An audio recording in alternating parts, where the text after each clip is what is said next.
षटतिला एकादशी की व्रत कथा। एक समय की बात है, भगवान श्री कृष्ण से युधिष्ठिर ने पूछा कि हे भगवान, माघ मास के कृष्ण पक्ष की एकादशी को क्या कहते हैं? इस दिन किसका व्रत करना चाहिए और इस दिन किस विधि विधान से व्रत का पूजन करना चाहिए? कौन सी वस्तुओं का दान करना चाहिए तथा इस व्रत को करने से कौन सा फल प्राप्त होता है? तब भगवान श्री कृष्ण ने कहा कि हे युधिष्ठिर, एकादशी का व्रत संपूर्ण फलों को देने वाला है। यह परम सुखदायिनी और मोक्ष प्रदान करने वाली है। मुझ तक पहुंचने का सबसे सरल मार्ग अगर कोई है तो वह एकादशी का व्रत है, क्योंकि यह व्रत करने से संपूर्ण तीर्थों का फल मिलता है और मुझे यह व्रत बहुत ही ज्यादा प्रिय है। अतः जो कोई मनुष्य इस व्रत को करता है वह मुझे ही प्राप्त कर लेता है। मैं तुम्हें इस एकादशी का व्रत बताता हूँ। हे युधिष्ठिर, माघ मास के कृष्ण पक्ष की एकादशी को षटतिला एकादशी कहते हैं। फिर मैं तुम्हें इसकी संपूर्ण व्रत विधि और कथा सुनाता हूँ, तुम ध्यान पूर्वक सुनना। एक समय की बात है, दालव्य ऋषि ने पुलस्त ऋषि से पूछा कि हे भगवान, मनुष्य लोक में प्राणी हर वक्त कोई न कोई पाप करते ही रहता है। इसके जीवन में अनेक प्रकार के पाप अनायास ही होते रहते हैं, क्योंकि पृथ्वी लोक में मनुष्य ब्रह्म हत्या आदि महान से महान पाप करते हैं। पराये धन में चोरी देखना, दूसरों की उन्नति से जलना, ऐसे अनेक पाप और व्यसन में लगे रहते हैं, फिर भी इनको नरक प्राप्त नहीं होता। इसका कारण क्या है? वे न जाने कौन सा पुण्य करते हैं जिसके इन सबके सारे पाप नष्ट हो जाते हैं। पाप पूर्वक बताइए। तब पुलस्त ऋषि ने कहा कि हे महाभागो, आपने मुझसे अत्यंत गंभीर और महान गूढ़ रहस्य पूछा है। इससे संसार के जीवों का अत्यंत भला होगा, इस गुप्त रूप से अवश्य बताऊंगा। उन्होंने कहा कि मांग लगते ही मनुष्य को स्नान आदि करके शुद्ध रहना चाहिए। इंद्रियों को वश में करके काम, क्रोध, लोभ, मोह, अहंकार, ईर्ष्या तथा द्वेष आदि को त्याग कर भगवान नाम का स्मरण करना चाहिए। पुष्य नक्षत्र में गोबर, कपास, तिल मिलाकर उसके कंडे बनाना चाहिए। उन कंडों से 108 बार हवन करना चाहिए। उस दिन मूल नक्षत्र हो और एकादशी तिथि हो तो उसके पुण्य का कौन ही वर्णन कर सकता है। यदि व्रत करने वाला नियम धारण कर ले, स्नान आदि से निवृत्त होकर सब देवताओं का पूजन करे और एकादशी का व्रत धारण करके रात्रि को जागरण करे, वह साक्षात भगवान विष्णु लोक को प्राप्त होता है। उसके दूसरे दिन धूप, दीप, नैवेद्य आदि से भगवान विष्णु का पूजन करना चाहिए। भोग लगाना चाहिए, खिचड़ी का लगाना चाहिए। तत्पश्चात पेठा, नारियल, सीताफल, जो भी मौसमी फल उपलब्ध हो, सुपारी का अर्घ देकर देवताओं की स्तुति करनी चाहिए। नारायण से प्रार्थना करते हुए कहना चाहिए कि हे दीनहीन मनुष्यों की रक्षा करने वाले नारायण, हे पुंडरीकाक्ष, हे लक्ष्मीपति, हे संपूर्ण जगत के स्वामी, हे त्रिलोकेश, हे प्रभु, हम दीनहीन मनुष्य आपकी शरण में हैं। हम पापी मनुष्यों का उद्धार कीजिए। इस दिन भगवान को जल से भरा हुआ कुंभ अर्पित करके ब्राह्मणों को दान करना चाहिए। ब्राह्मणों को तिल का दान बहुत ही ज्यादा शुभ माना गया है। यथाशक्ति ब्राह्मण को तिल का दान पात्र सहित करना चाहिए तथा इस दिन गौदान सर्वश्रेष्ठ माना गया है। परंतु समय अनुसार सभी लोग अब गौदान नहीं कर सकते, परंतु तिल का दान तो अवश्य कर सकते हैं, इसलिए तिल का दान करना चाहिए। इस दिन तिल का दान करने से और गौदान करने से उतने ही 1000 वर्ष तक स्वर्ग लोक का वास रहता है जितने तिल की आप दाना दान कर रहे हैं। इस दिन विशेष रूप से ध्यान रखें, इसमें 6 नियम बताए गए हैं। तिल की डालकर स्नान करना चाहिए, तिल का उबटन लगाना चाहिए, तिल से हवन करना चाहिए, तिल का तर्पण करना चाहिए, तिल का भोजन करना चाहिए, तिल का दान करना चाहिए। यह 6 प्रकार इन प्रयोग से षटतिला एकादशी कहलाती है। इस प्रकार व्रत करने से उसके सारे पाप नष्ट हो जाते हैं, सारे संचित पाप नष्ट हो जाते हैं और अनेक प्रकार के पुण्यों का उदय होता है और भगवत प्राप्ति के मार्ग खुल जाते हैं। इतना विधि विधान कहकर पुलस्त ऋषि ने कहा कि अब मैं तुम्हें इस एकादशी की कथा सुनाता हूँ, ध्यान पूर्वक सुनना। एक समय की बात है, भगवान विष्णु से नारद जी ने यही प्रश्न किया। भगवान ने जो षटतिला एकादशी का महात्म्य नारद जी से कहा वो मैं तुमसे कहता हूँ। इस प्राचीन काल में मृत्युलोक में एक ब्राह्मणी रहा करती थी। वह सदैव व्रत किया करती थी। एक समय की बात है, उसने पूरे 1 माह का व्रत किया। इससे उसका शरीर अत्यंत दुर्बल हो गया। भगवान विष्णु ने देखा कि यह ब्राह्मणी सदैव मेरा व्रत करती है, अनुष्ठान करती है, परंतु इसमें एक कमी है। वह किसी को भी न ही अन्न का दान करती है, न ही धन का दान करती है। इसके मन में अपने अन्न और धन खो जाने का लोभ है। यह सोचकर भगवान विष्णु उसकी परीक्षा लेने के लिए और उसका उद्धार करने के लिए ब्राह्मणी के द्वार पर आए और एक साधु भिखारी का रूप धारण करके उस ब्राह्मणी के द्वार पर भिक्षा मांगने लगे। कहने लगे कि हे देवी, हमें भिक्षा दे दो।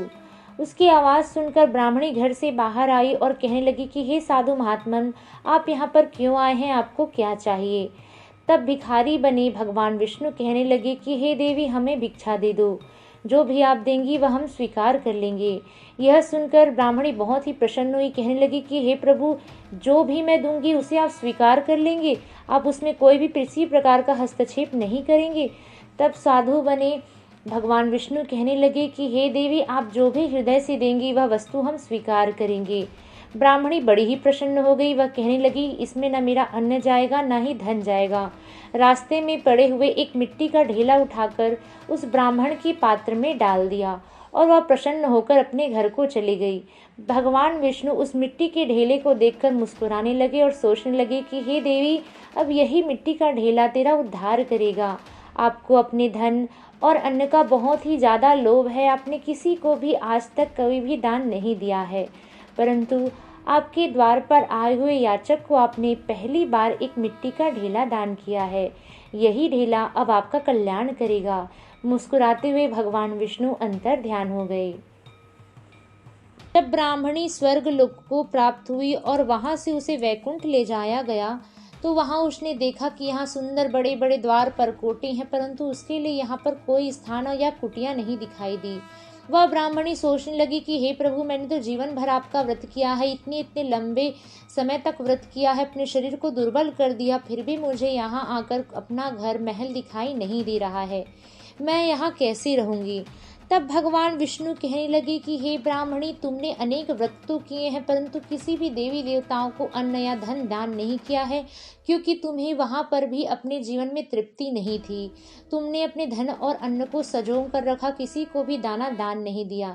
यहाँ तक कि मैंने जब तुम्हारे द्वार पर भिक्षा मांगी तब भी तुमने मुझे वहाँ कुछ भी नहीं दिया, एक मिट्टी का ढेला उठाकर दे दिया। इसलिए तुम्हें यहाँ पर किसी भी प्रकार की रहने की सुविधा नहीं मिली है, तुम्हें स्वर्ग, परंतु तुमने कभी कोई दान नहीं दिया, इसलिए तुम्हें यहाँ पर भी कोई सुख या तृप्ति प्राप्त नहीं हुई है। भगवान विष्णु से वह ब्राह्मणी कहने लगी, हे प्रभु, मुझे क्षमा करिए, मेरा उद्धार करिए। तब भगवान विष्णु की कृपा से उसे एक कुटिया प्राप्त हुई। तब भगवान विष्णु ने कहा कि हे ब्राह्मणी, मेरी बात ध्यान पूर्वक सुनना। माघ मास के कृष्ण पक्ष की एकादशी को शक्तिला एकादशी कहते हैं। इस दिन देवांगना आएंगी तुम्हारे द्वार में। तुम तब तक द्वार मत खोलना जब तक वह तुम्हें शक्तिला एकादशी की व्रत की विधि विधान नहीं बता देती। जब वह तुम्हें एकादशी का विधि विधान और महात्म्यम कथा तुम्हें सुनाएंगे तभी तुम द्वार खोलना। तब ब्राह्मणी कहने लगी कि हे भगवान, मैं ऐसा ही करूंगी। जब माघ मास के कृष्ण पक्ष की एकादशी आई तब देवांगनाएं वैकुंठ द्वार में जाकर सभी लोगों से आशीर्वाद प्राप्त करने लगी, परंतु जब ब्राह्मणी के द्वार पर आई तो ब्राह्मणी ने अपने घर का द्वार बंद कर रखा था। जब देवांगनाएं बार बार कहने लगी तब भी ब्राह्मणी ने द्वार नहीं खोला। तब वह कहने लगी कि हे माता, द्वार खोलो, तुम्हें जो चाहिए हम देंगे। तब ब्राह्मणी कहने लगी कि आप सब मुझे माघ मास की कृष्ण पक्ष की एकादशी शक्तिला एकादशी का व्रत कथा महात्म्यम और इस व्रत की विधि बतलाइए, तभी मैं यह द्वार आपके लिए खोलूंगी। तब देवांगनाओं ने उन्हें संपूर्ण व्रत की विधि बताई। कहा कि लोभ नहीं करना चाहिए, किसी भी मनुष्य को लोभ के वश दान देने में अगर हिचक होती है तो वह उसका विनाश का कारण बनता है, क्योंकि भगवान से भगवत प्राप्ति तो हो जाती है, परंतु दान एक क्रिया है जो हमारे मन के लोभ को दूर करता है, लालच को दूर करता है, इसलिए मनुष्य को दान भी देना चाहिए। संपूर्ण व्रत की विधि बताकर देवांगनाओं ने उसे आशीर्वाद दिया। तब माता ने द्वार खोला, तब वहां से देवांगनाएं चली गई। ब्राह्मणी ने वहां पर भी शक्तिला एकादशी का व्रत किया, जिसके प्रभाव से वह अत्यंत रूपवती हो गई। उसने तिल का दान किया, जिसके प्रभाव से उसके यहाँ अन्न धन का भंडार भर गया। वह बहुत ही ज्यादा प्रसन्न हुई और तृप्त भावना से भगवान विष्णु के हृदय में समा गई। इस प्रकार से इस दिन सभी मनुष्यों को लालच न करते हुए, लोभ न करते हुए, संकोच के वश नहीं, हृदय से दान करना चाहिए। और इस प्रकार से दालव्य ऋषि को पुलस ऋषि ने शक्तिला एकादशी की व्रत की कथा बताई। और उसी प्रकार हे युधिष्ठिर, इस कथा को मैंने तुम्हें श्रवण कराया। जो कोई मनुष्य इस कथा को सुनता है उसके समस्त पाप नष्ट हो जाते हैं और उसे अश्वमेघ यज्ञ का फल प्राप्त होता है। हे युधिष्ठिर, इस व्रत को करने वाला महान व्यक्ति होकर सारे पापों को काटकर मुझे प्राप्त होता है, इसमें कोई संशय नहीं है। इस व्रत को सच्चे हृदय से करने वाला मुझे अवश्य प्राप्त करेगा। इस प्रकार से एकादशी व्रत की महात्म्यम कथा संपूर्ण होती है। प्रेम से बोल लक्ष्मी नारायण भगवान की जय। एकादशी माता की जय। जय श्री हरि।